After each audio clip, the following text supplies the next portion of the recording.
Hello and good evening, everyone. I am Jamila Kemp, the founder and CEO of It Takes Two Incorporated. Tonight, we are talking with Mrs. Valencia Clipper-Davis about homeschooling, and is it really an option for us as parents as we start to navigate the opening of school this fall? I was just stating that here in Maryland, a lot of the counties have decided to go 100% distance learning. So as parents and educators and community leaders and youth advocates, we're really trying to figure out if homeschool is an option for us. And then we're going to get a lot of good information from Mrs. Valencia. I'm just going to call her Valencia. That's what I go by. So we're not going to be all formal tonight, y'all. So we do have a list of questions that you submitted during the registration process. So thank you for that. If you find that you have questions that we did not address at the end, we will kind of open up the floor and make sure you get what you came here to receive from this conversation today. So let me first introduce Valencia. I have a little bit of her bio, but this thing I'm sure is massive. She gave me a condensed version, y'all.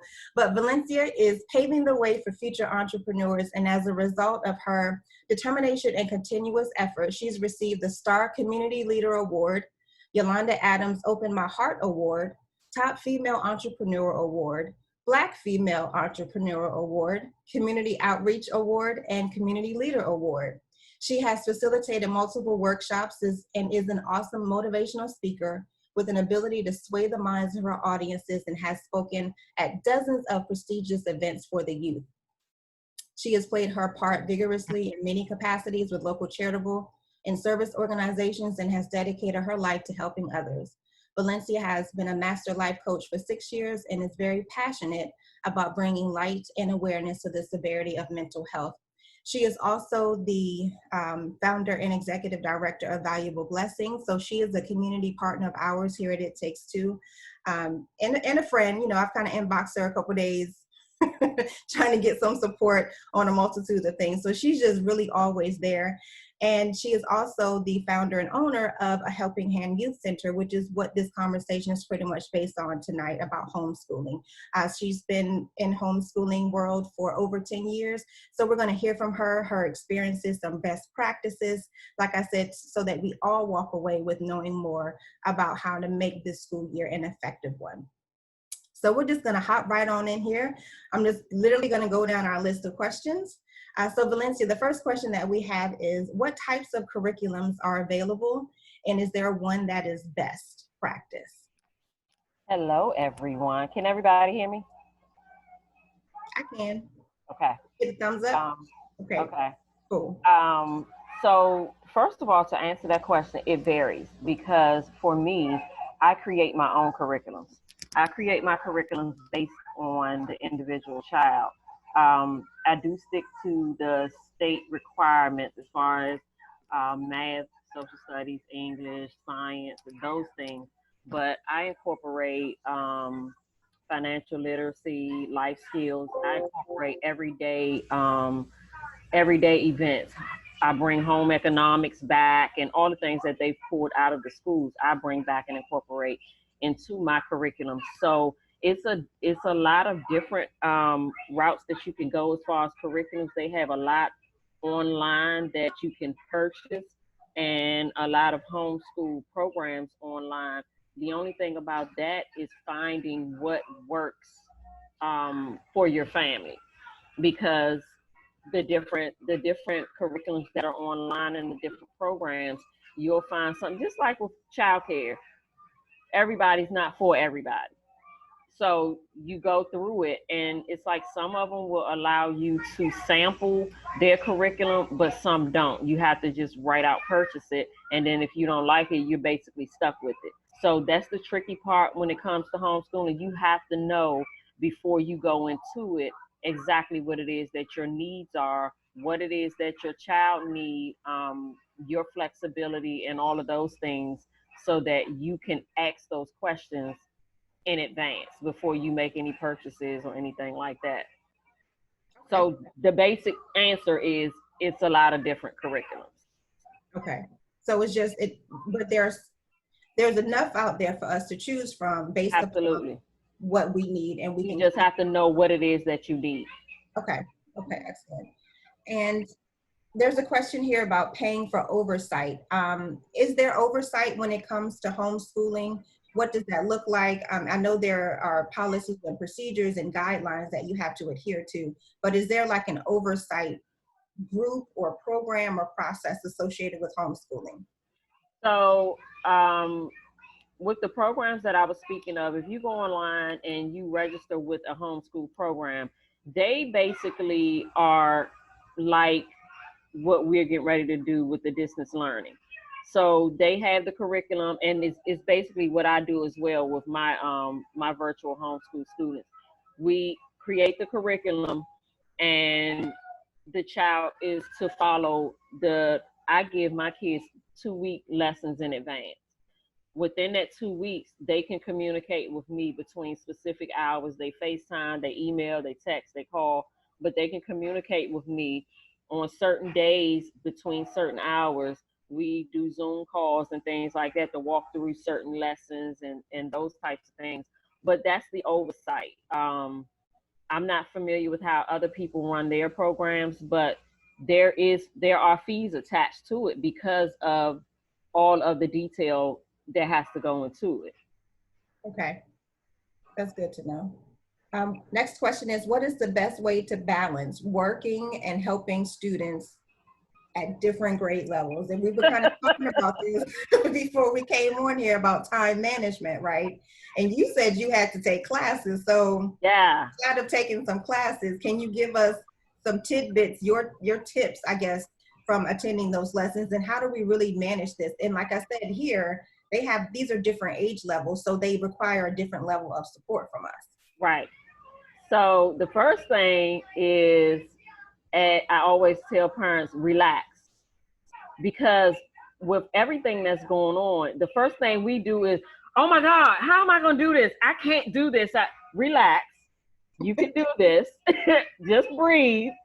And understand that, all of this stuff is happening for a reason. Everything happens for a reason. We're being placed in this situation for multiple reasons. We may not know it right now, but we'll know later on. A lot of people complain about not being able to be hands-on with their kids in school, and the teachers aren't showing up, and different things happen. And so now we have a different opportunity to connect with the kids and things like that. Now, when it comes to balance, first of all, we have to be able to prioritize ourselves. We have to be able to make sure that our own schedules are intact. Everybody's not able to do that. Like I said, I had to take classes because for me, I'm a mother of 7, so, and a wife, and I run multiple businesses. So I was all over the place, and everything was just crammed together. And I'm like, okay, I feel like I'm losing my mind. So something has to give. And that's one of the first things that I learned. You got to relax. Just relax. We tend to overthink. Once we start spazzing out and panicking, we overthink. So with the kids of multiple ages, the main thing is connecting with the teachers to find out what the schedules are for those kids. Like, when do this have to be turned in for this grade? When does that have to be turned in for that grade? If they're on different schedules, then you can set up different schedules in your home where you're not forced to work with everybody at the same time. Mm-hmm. For the older kids, if they're able to assist you with the younger kids, reward them for assisting you with the younger kids. Put something in place where, okay, if you're able to help me with such and such, then I'll be able to do this for you, or you can do this 20 minutes time, TV time or game time, whatever. Like, you have to get this right here is forcing us to get creative. Absolutely. It's forcing us to get creative. It's forcing us to think outside the box. So for me, for my homeschool students, I tell the parents, homeschooling is so awesome that you can create your own schedule. If I provide you with a curriculum, you can say, okay, my kid is going to do 3 hours in the evening, and 2 hours in the daytime, and they're going to work on Saturdays and Sundays, 3 hours, 4 hours, whatever the case may be. You get creative. You make the schedule. As long as they're turning their stuff in when it's supposed to be in, and you see that they're studying and they're doing the things they're supposed to do, that schedule doesn't matter. Mhm. So as parents, we overthink it just because we're used to the standard. They're in school from this time to this time, so they have to be focused between that time frame. But truth be told, half the time they in school, they not focused on on nothing during that time frame. All right. So this right here is causing us to, one, be creative, think outside the box, and it's causing us to force our children to take on more responsibility. Mm-hmm. So a Yes. lot of us as parents, we slack with giving our kids responsibility, even as high schoolers. They don't have enough responsibility, which allows them to slack in certain areas, and we may overlook certain things. Right now, you can't. You have to step up to the plate, and you have to help me help you. So it's like you got to put certain things in place. I go by a schedule. Like I swear I have like 5 different calendar books. If anything go off schedule for me, it's a wrap for the day. Like I literally, if I miss one thing in a day, I just completely say, okay, I'll start again tomorrow, because everything is thrown off for my day. I have to go by a schedule, and I have to stick to it every day. Right. So it's about prioritizing, scheduling, creating your own schedule that works within your household. So take out of your mind, okay, I have these kids in these different grades. Take out of your mind the concept of they have to be doing schoolwork between the hours of 7:55 and 3:15. Just scratch that and come up with your own plan. The plan that works best for your household. Yeah. I think that's going to give a lot of parents freedom that they probably didn't think that they had. Absolutely. And that may, and I can speak for me, if I had a younger child, I think that total freedom in setting my own schedule is what would make my life so much better. Yep. So my takeaway from your answer is we have to have a schedule, but we can be flexible with it, with whatever works. So Right. if you wanted to have school 7 days a week, you could, but that's something you have to decide for your family. So that's really good. Yeah. Okay, so the next question is, how do I stay up to date on the curriculum? So you said we can go out and purchase them. How do we make sure we have up-to-date curriculum, if that's a thing? And what are the kind of best practices in trying to check for up-to-date curriculum so that we do align with whatever school system or what grade level our children are in? So if it's strictly homeschool and not the distance learning, with homeschooling, you have to submit a portfolio. You have to go to a portfolio review twice a year. You have to do a spring one and a fall one. And with the portfolio review, they want to see samples of work that the kid is doing for each subject. Now what they require is, I think, three samples per subject a week. So by the time you go to the review, all of that stuff should be built up. So for me, with my homeschool students, I create the portfolio review for them. I get binders. I have everything set up, math, social studies, and in tabs. And when their portfolio review day comes, they just pick the book up from me and they take it in there. The reviewer will go through, flip through. If it's something that they see that's missing or something that's off task, they'll tell you. They'll let you know, okay, you're behind in this, or you need to switch this, or maybe add to this, or they'll tell you, they'll give you suggestions. They're really, really good with that. The portfolio review is probably like 10, 15 minutes. The longest time that you'll have with that is waiting to be called. But you go in there, if you got everything in place, they flip through and they like, okay, they sign off of and tell you, we'll see you in the winter or we see you in the spring. Mm-hmm. But they'll tell you if you purchase a homeschool curriculum, they should be up to standard but just to do your own research, you know, if you're pulling your child from out of the school system, you'll know based off of what they were working on last, because what they were working on last, um, then you'll know, like if they were working on multiplication, then you know we may not be really that great on in math with how to do it, but we know what comes after what multiplication, division, and you know, so you can kind of do your research to type in and say fourth grade math, and you can Google that, and you'll be able to see, okay, this curriculum does align with what they're saying fourth grade math is and what they should be working on. It's easy. It's very easy. It's just a matter of us putting in that extra time and doing a little bit of research. Right, right. Okay. All right. The next question is, what are the effects of less social interaction and engagement? So for the children that like to talk and touch and My feel, favorite question. and what do we do for them in a homeschool environment? Tell them that they don't need it. No, that is my favorite question, because when people come to me to inquire about homeschooling, the main concern they have is not, you know, will my child be able to graduate early? Will they be a little more intelligent? This, and that. What about them socializing? That should not be the first question, because in school, that's 9 times out of 10, that's the issue. They're socializing too much in school.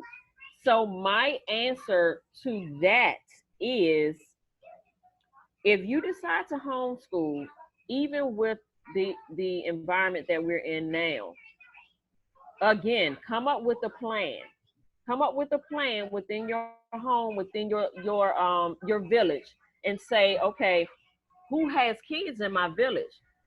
We need to get the kids together on such and such day. We need to, even if they're doing Zooms, we do Zoom calls with them, or can we, you know, safely meet up with have a meet up with them so that they can interact with each other.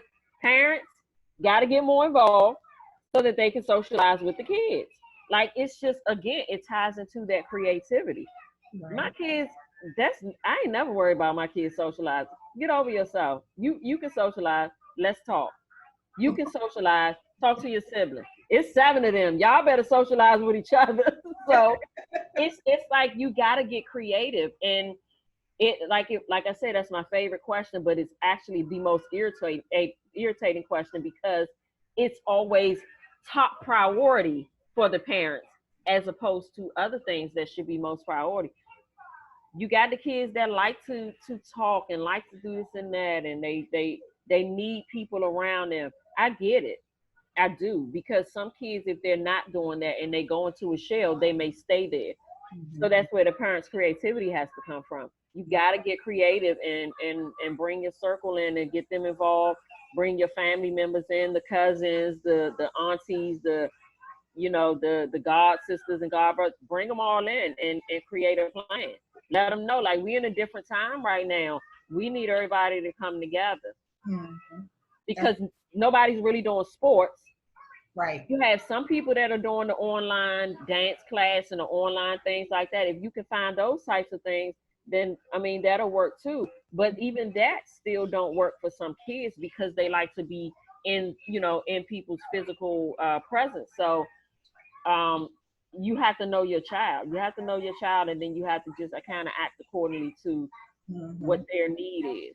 No, those are great suggestions. Next question is, how do I keep children, or how do I keep my child engaged? The attention span is short. I think honestly, the older we get, our attention span gets a lot shorter. Yeah, I agree. Yeah, so I think the whole creativity part. Yep, that's what I was getting ready to say. It goes right back to the creativity and the planning. So again, the parents got to understand how much control they have over this. You have so much control now, as opposed to if they're in school. Because they're in your home, you have control over saying, okay, go do 30 minutes of that and then take a break. Take a break, and I'll give you like 30-minute break. For every 30 minutes you do, I'll give you 30 minutes on your game, just to give you that downtime to relax. Or for me, music is everything for me. I can't get anything done without music. Like music is always playing around me, or I have headphones in my ear listening to music. So I allow my homeschool students to do the same thing. If I see you're distracted by it, then we'll scratch it. But a lot of people will say no, the music may not be a good thing, but you have to try different things to see, because that music may get them in such a zone that they just breeze through their work and they're able to focus more. So yeah, it goes back to the creativity, the planning, and the parents knowing how much control they actually have. Get creative. Like I said, tell them for every 30 minutes you give me, you got 30 minutes on a game. You'd be surprised. They might say, hey, Mom, I gave you an hour. Can I get an hour on a game? Right.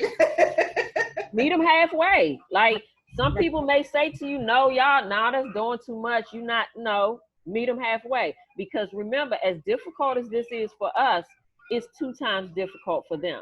Right. So they don't want to, well, some of them, because some of them enjoy homeschooling, but some of them like, I don't want to be here. I would rather be in the school goofing off with my friends and things like that. So we gotta meet them halfway, but at the same time, make sure you stay stern and be consistent. Right. That consistency is going to be everything, because the lack of consistency is what's going to make them fall off. Got it. Excellent. That's good. Okay. Next question is, what are some digital formats you can create a portfolio for the entire year? You talked about that a little bit. So is everything digital, or do you actually have a hard copy of this portfolio you were talking about? Hard copy. Because when you go in to do the portfolio review, you have to take a physical notebook. Like it's a big binder. Well, it don't have to be a big binder, but it's a binder that you have to take in, and you have to take the physical papers in. So what I do is I switch it up. Some of my kids, well, most of my homeschool kids do some things digital, and then they do some things that I print out and have them to do, so that way they can get both of those fields. But I'm really big on our kids keeping hold of handwriting and their writing skills. Everybody, if you keep going to the computer, then they're going to lose those skills. So I'm really big on that, to a point of me giving them getting handwriting books for them, just so that they can practice with their handwriting, their cursive writing, and things like that. So it is both, but when you do the portfolio review, it's a physical binder. Okay. So the next question to that is, what tools can I measure progress throughout the year? Okay, yeah, that's a good one. Measuring progress, you have to, so I'm not sure how other programs do it, but for me, I use it's an app that I use. Well, it's actually 2. One is Homeschool Panda, okay, and then the other one is Homeschool Minder. Both of those apps allow me to see what is going on, because I have to enter all the data, all the information in. And as I'm grading this, I have the grading scale just like the teachers have in the schools and all that. When I'm grading their papers, I go by the same things. They get the A, B, C, D, whatever. So as I enter their grades, I'm able to also have spreadsheets that I keep it on. So I'm able to see the progress, if they're making progress, or if there's stagnant or whatever's going on. But for me, in all the years that I've been homeschooling, my kids are the ones that kind of raise the red flags for me, because they'll say, Miss Valencia, I'm not getting that. Or Miss Valencia, when we was going over such and such, if I'm ready to move on to something else, when we was going over such and such, I didn't really get it like I needed to. The beautiful thing about homeschooling is, okay, we can go back. Right. And we'll just do it all over again. It's not a thing of like when you're in school, you got 3 days. First day, I'm going to introduce you to this. Those 2 days, if you don't master it, oh well, on to the next thing. So that's how the kids fall behind. But when you homeschooling, take your time. You can take your time. So we go back over it. But that's one of the things that helped me is the kids themselves just letting me know I didn't get that. I missed it. But Right. those two apps, Homeschool Panda and Homeschool Minder, and I see someone put it in the chat.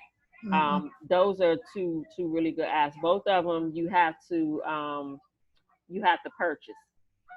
Okay. Okay. Yeah. So this requires a mind shift, Yep. a mindset shift rather, because we've been so accustomed to that 3 days. Right. You either get it or you don't. Right. So we'll have to get our children acclimated to saying, you know what, I don't get it. Can we stop? Can we talk? So then as parents, it sounds like we need to reinforce that to say, if you're not getting it, you have to tell me that you're not, Right. right? Without chastising them, because I've had parents that have brought their children to me and they may be in the fifth grade. When the kids come to me, I retest them because I know how the school system is set up and I know how quickly they move. So I retest them. And when parents say all of a sudden they're just not paying attention, they're getting bad grades, whatever. I know that it's deeper than that. It's something else going on. Most times it's because they got lost somewhere and now they can't catch up.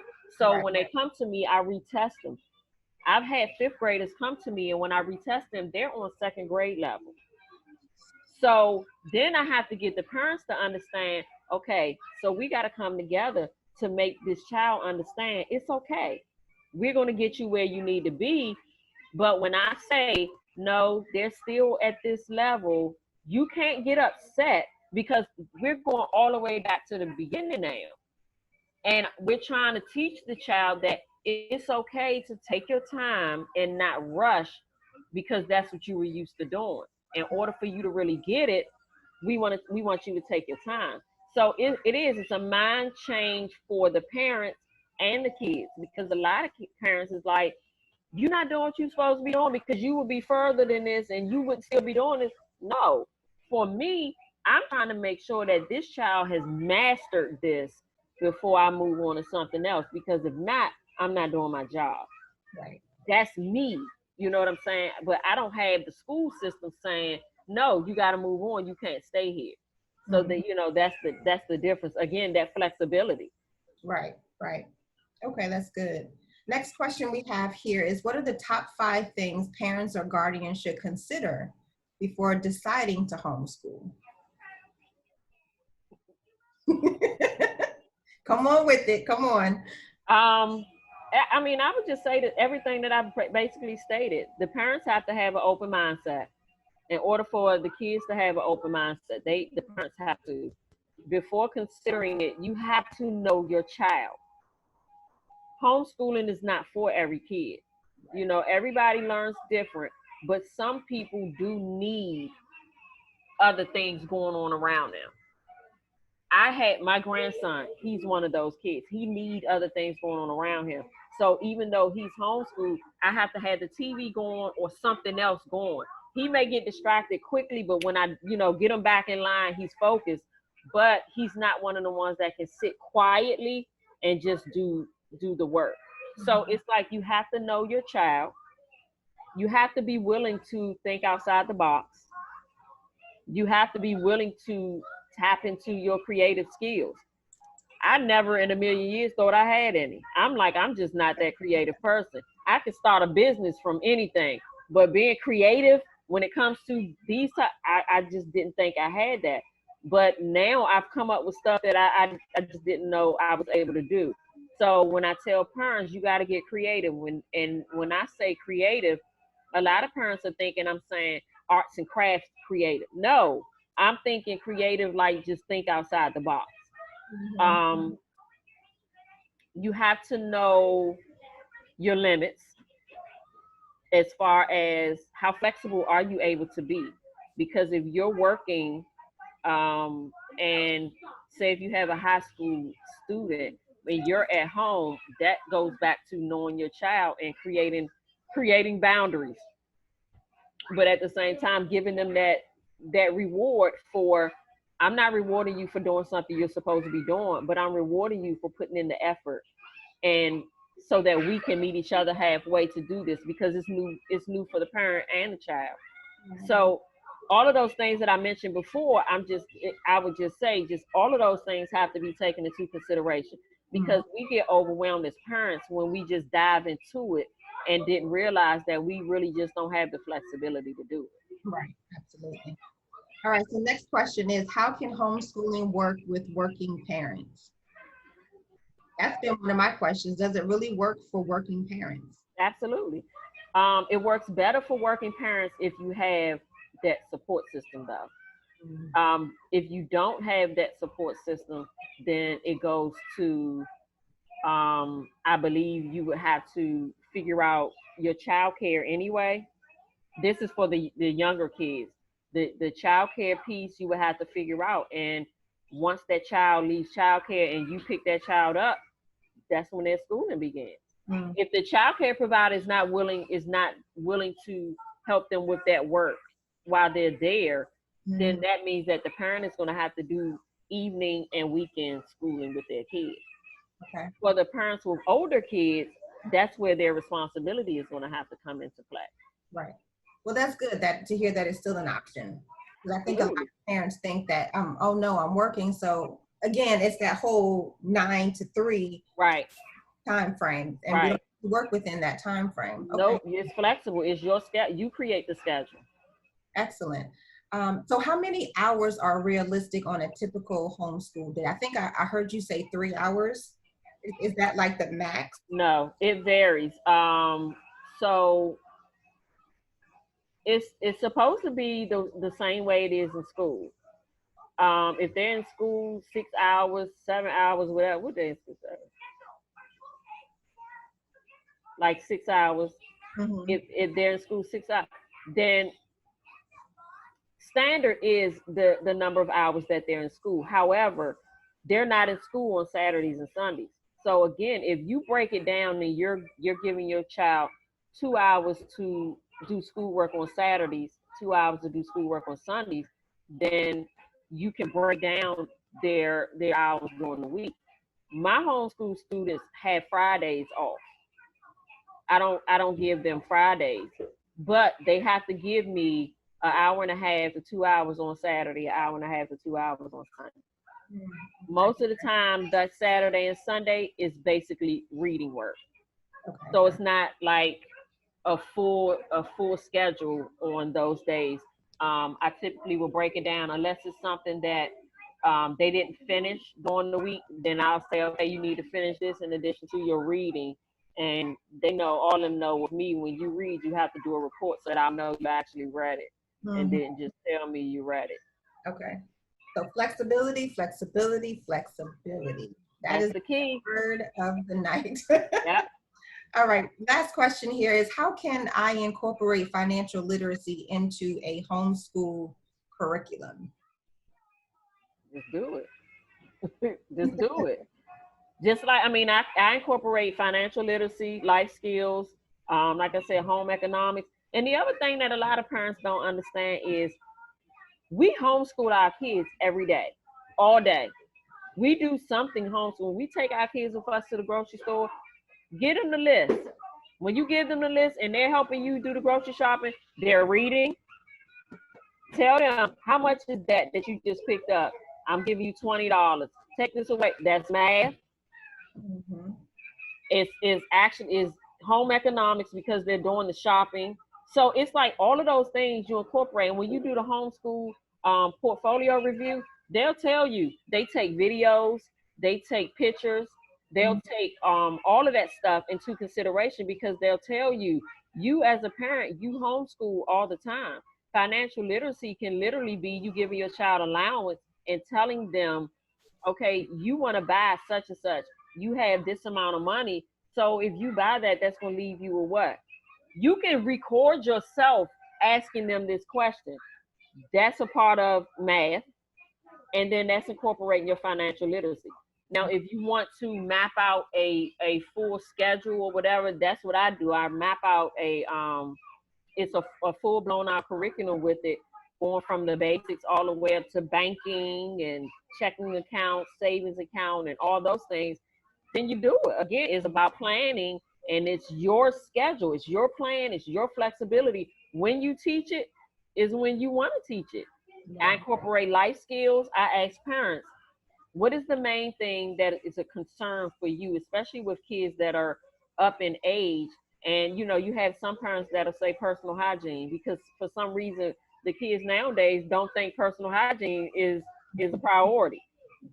So if the parents say personal hygiene, please go over that. I put an emphasis on personal hygiene in that life skill curriculum.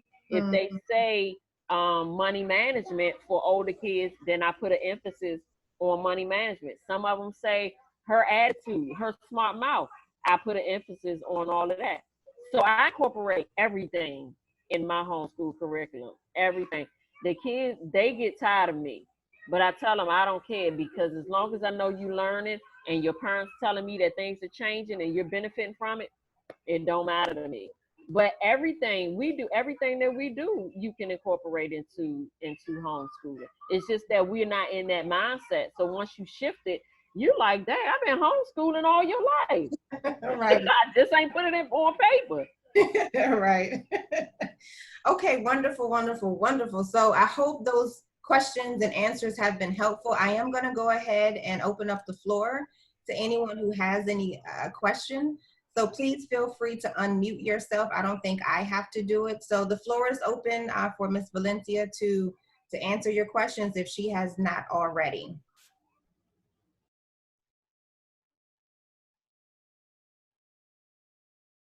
All right, we answered everyone's questions. That's kind of awesome if we did. Definitely is. Okay. So has this conversation been helpful? Is anyone like ready to take that leap up to homeschool, or do you need to kind of think about it a little bit? Let's check the chat here. I think I'm ready. This is Anita. I think I'm ready. I kind of been looking at it for my kids. They went to a private school last year, and with all of this and my daughter being real high risk, we now want to just for this year just pull them out of the school. Even with the hybrid, like we just don't even. I mean, when she gets sick, she gets really sick. So so that was my question. One of my questions was the oversight. I had a daycare. So I'm with you on the schedule, because the moment my schedule was off, the day was ruined. So I think because of that, I'm a little bit more confident with, setting them up on a schedule, getting them on some type of curriculum. That's the main thing. I guess my main questions were like the curriculum, and I was looking at the oversight, because I know you have the option of going into a program that like has the oversight, or just, going, I say rogue, I call it rogue, when you just do it yourself, but you still just meet with the state yourself, as opposed to going through the schools.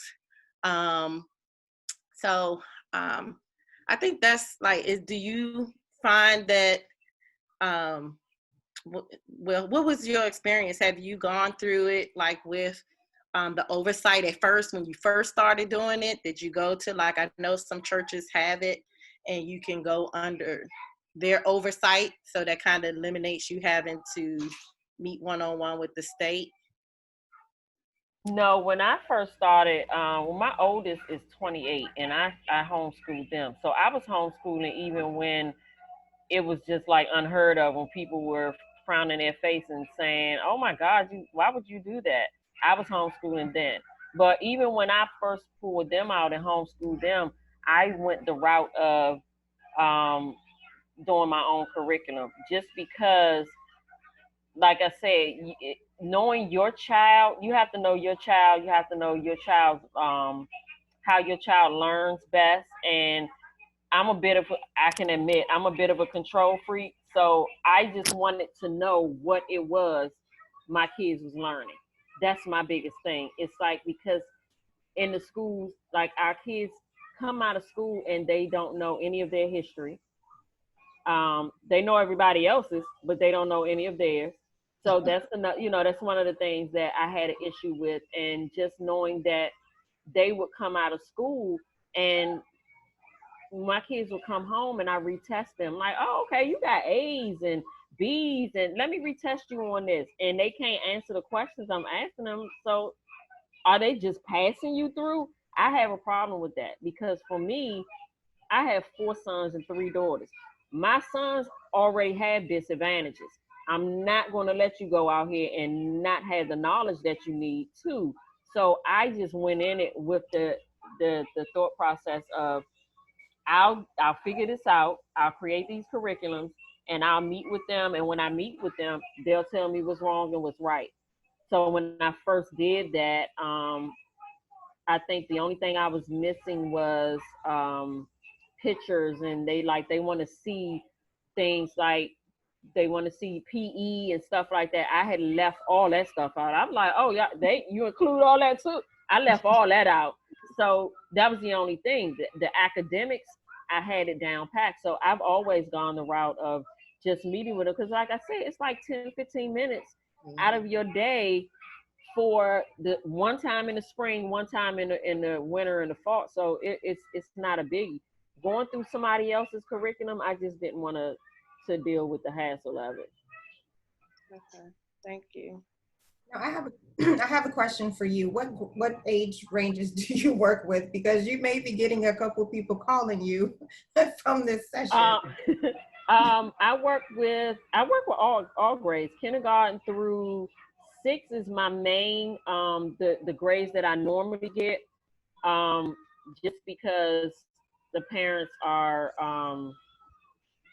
I guess older kids, parents just tend to say, I'll let them figure it out and just let them stay in school. But I work with all grades. Okay. All right. Well, if no one else has any other questions, I do want to thank everyone for joining us tonight. We made it through. The storm held off, and we were able to have this good conversation.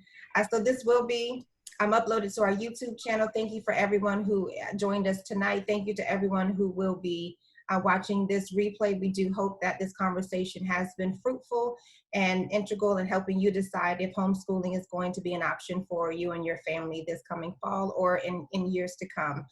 To connect with us, please visit us at It Takes Two Inc. www.ittakes2inc.org. You can also connect with Valencia on Facebook and Instagram, and I believe are you on LinkedIn as well? Okay, so I'll be sure to put up all of her contact information. So if you do want to reach out to her, if you do want to homeschool and perhaps use her curriculum, as you can see, she's very knowledgeable and the right person to talk to. So thank you again tonight. Until next time, please have a good evening and please do stay safe. Thanks, everyone.